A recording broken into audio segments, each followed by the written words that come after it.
Good morning, everyone, and welcome to yet another vlog on the cost accounting standards series, which I've been uploading of quite a few of the cost accounting standards in past. And today I'm here to discuss a very important cost accounting standard, again, cost accounting standard 8, which is cost of utilities. Now, before starting with the provisions of cost of utilities CAS 8, guys, a quick time check. It is already 20th of November and only 10 days left for November, almost 10 days left for December. I hope for the major part of the December, at least 6 days before your examination, you'll be working on your first examination. So not much time left for December, only time is left for November. I hope you guys are doing your revision well. Please do not worry if you are not able to retain things. Trust me, no one is able to retain things so quickly. So just carry on with your revisions. Don't worry that you are not able to retain things and you are forgetting things a lot of times. Don't worry about that at all, and just continue with your revisions in a very active mode. At least, guys, at least 10 hours of study is required during this period. Okay, so let's come on to the provisions of cost accounting standard 8. The standard is about cost of utilities. Now, before coming on to the standard, let me tell you what are utilities. Utilities are certain ingredients or the elements which are used in the production process, but they do not form part of the final output. For example, power. Power is used in the production process, one of the most essential and basic ingredient of the production process, but it does not form part of the ultimate final product, is known as utility. Then another example will be steam or water. Some industries use a lot of water in their manufacturing process for various purposes. Now, water does not form part of the final product, but is used as a part of the ingredient for manufacturing process. So any such example whereby you use certain ingredient as your production process part, but it does not form part of your final output, is known as a utility. Now, there's a guidance note on CAS 8 which I have incorporated in this notes, and it is important for from an exam perspective. So let's start. What is the definition of utilities? Utilities means significant inputs such as power, steam, water, compressed air and like, which are used for manufacturing process but do not form part of the final product. So the identification of utility is that it does not form part of the final product. What is a standby utility? Standby utility is utility created to safeguard against failure of the main source of input.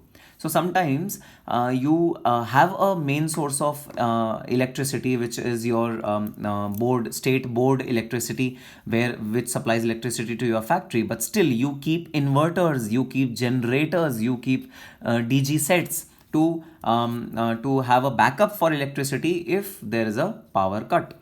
So that is known as standby utility. And the cost of maintaining the standby utility is known as committed cost. This is the definition of committed cost. The cost of maintaining standby utility shall be the committed cost. Sir, what is the treatment? Why are we studying committed cost separately? The cost accounting standard will tell us why are we studying committed cost separately. But as of now, please understand what is the committed cost. Committed cost is the cost of maintaining standby utilities. That is known as committed cost. Now, coming on to the principles of valuation or computing the cost of utilities. Now, cost of utilities of various types shall include the components as detailed in the table below. So, I have prepared a table, and in the examination, questions have been asked from this table. So, this table is pretty important from this CAS standpoint. So, you can have cost of utility which is purchased. You can purchase cost of utility from outside, and if it is purchased, then the cost will be cost of purchase, duties and taxes, transportation cost, insurance cost, and other expenditure directly attributable to the procurement. Net of trade discount, rebate, taxes and duties refundable or to be credited, like convertible duties which are to be refunded to the assessee after happening of a particular event. So these kind of things will be subtracted. Trade discount will be subtracted. Again, finance discount will not be subtracted, guys. Please make sure to understand this point, that finance cost or the finance discount, cash discount, which is popularly known as cash discount, will not be deducted while computing the cost of utility which is purchased. So this is the elements which are to be added to the cost of utilities which are purchased from outside market. Now, if cost of utility are for the self-generated utility for own consumption.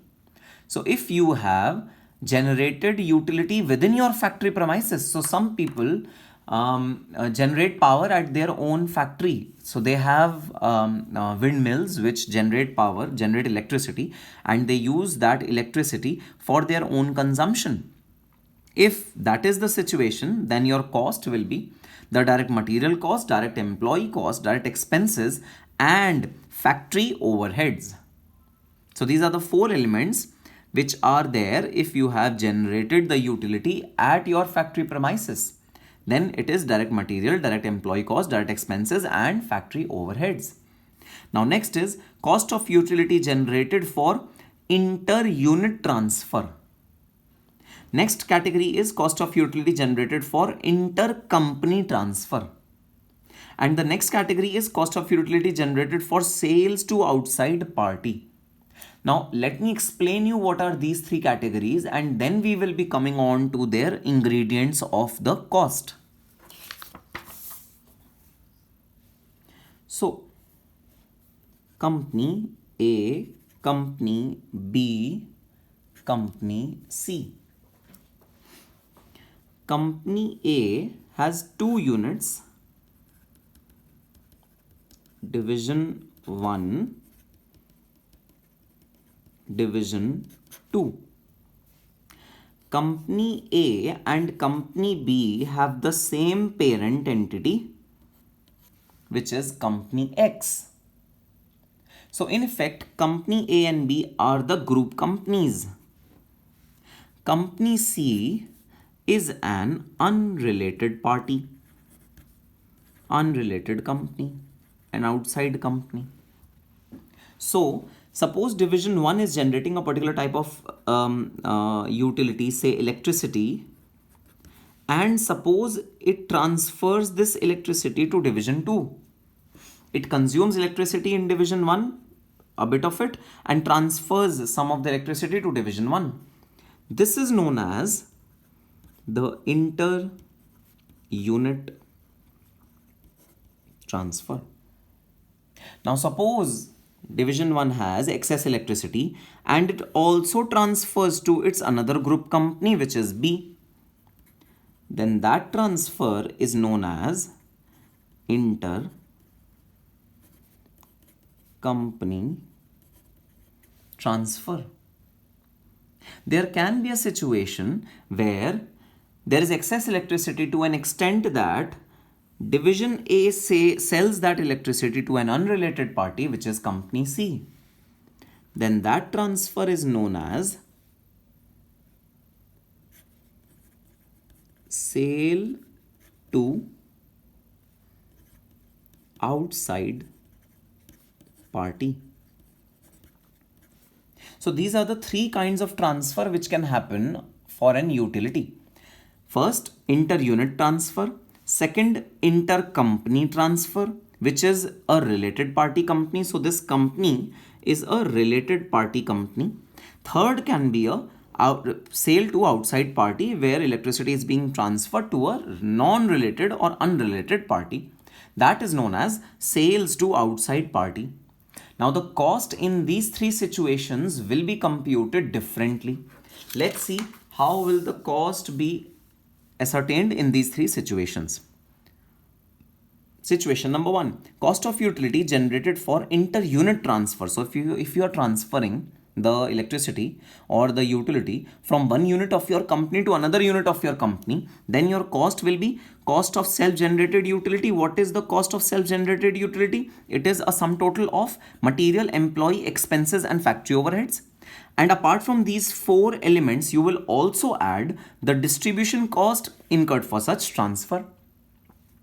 So there will be one additional element. If you are using the electricity for your own consumption, then there'll be four elements. If you are transferring it to a related party, or sorry, another unit of your company, then that transfer will have one additional cost to it, which is the distribution cost. Obviously, from transferring from electricity from one unit to next unit, you will have to incur certain distribution cost. Then the second part is, or the second category is intercompany transfer, where you transfer the utility from one related company to another related company. So guys, first four part are absolutely the same. First four part are the same elements which are there in self generated utility for own consumption.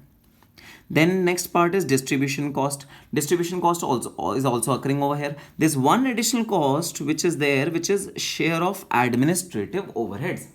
So while transferring the utility from one related company to another related company, I'm coming back to my chart. So while transferring in a different unit, you do not add administrative overhead. However, while transferring from one unit, one company to another company, you add another element, which is administrative overheads. Now the logic is very simple, that administration department of company A, division 1 and division 2 are the same. However, the administrative department of company A and company B are different. So when you transfer the utility from division 1 to division 2, it would not have an inclusion of administrative overhead, because the administration of both division 1 and 2 are the same. However, when you transfer the utility from company A to company B, since the administration department are different for both of them, hence you should add the proportionate amount of administrative overheads while including the cost of electricity for division 1. So this transfer will have an additional limb, which is administrative overheads. Now talking about the last limb is sale to outside parties. So the 1, 2, 3, 4, 5, 6. The first 6 elements remain the same. Direct material, employee expenses, overhead, distribution cost, and share of administrative overhead. This should remain, with an addition of one more thing, marketing overheads.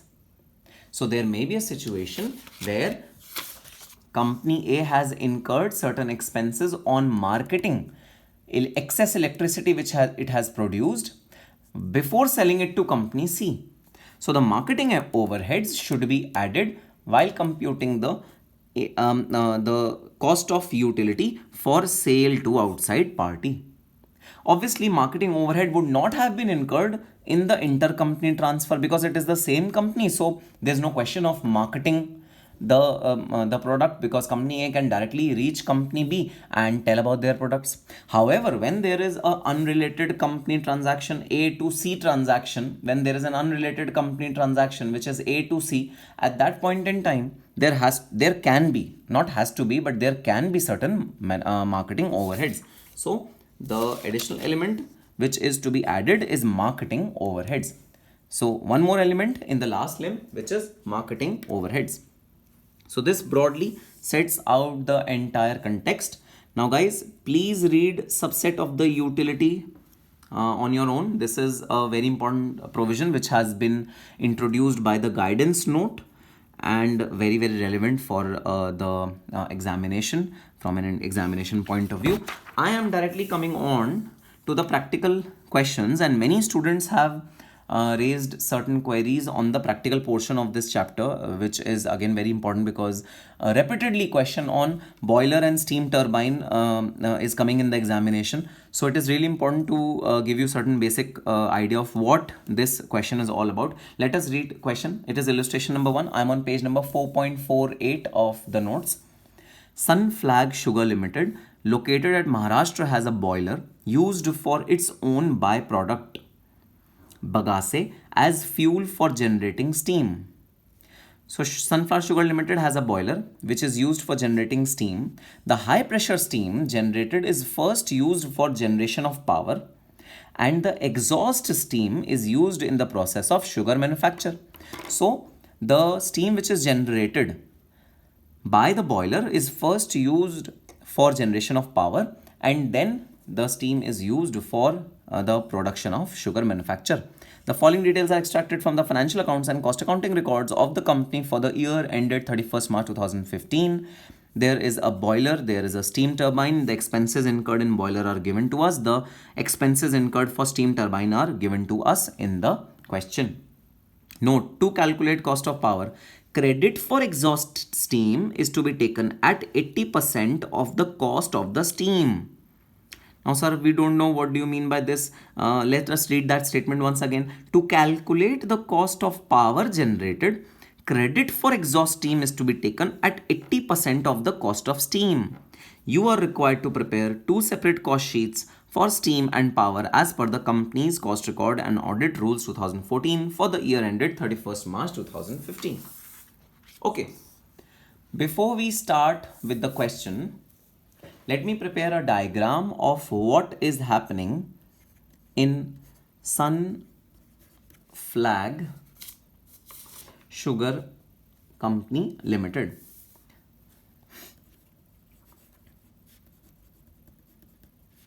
Now, what is happening? Let me tell you what is happening.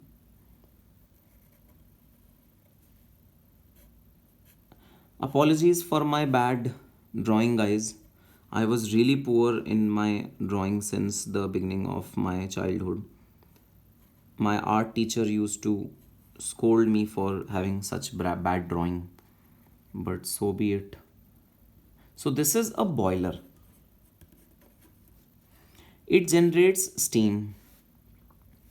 The steam which it generates is accumulated in a box and it is sent to a turbine. The steam which is extracted from the turbine is used finally in the plant which manufactures sugar. So this is the boiler, this is the steam turbine, and this is the sugar manufacturing plant. So there are these three elements in this entire problem. Element number 1, the boiler. Element number 2, the steam turbine. Element number 3, the sugar manufacturing plant. Now you are given the expenses of the boiler. You have to aggregate all those expenses to compute the cost of the steam. Now that cost of the steam will become your starting point of cost sheet for the steam turbine. Then you will add all the expenses related to the steam turbine. In this, you will be coming at a figure of total expenses for steam turbine. You have to give a credit of 80% of cost of steam, because guys, this steam will partly be used in steam turbine, partly in sugar manufacturing. So the cost of steam should not be entirely added to the steam turbine. It has to be split between sugar manufacturing and steam turbine. So when you add 100% of cost of steam to the steam turbine process, you also have to give a credit of 80% of the cost of steam. So the cost of steam, what you have added over here, you have to reduce it, and after reducing it, you will get cost of power. So these are the two things which are required by the question. First, you have to compute cost of steam. Second, you have to compute the cost of power.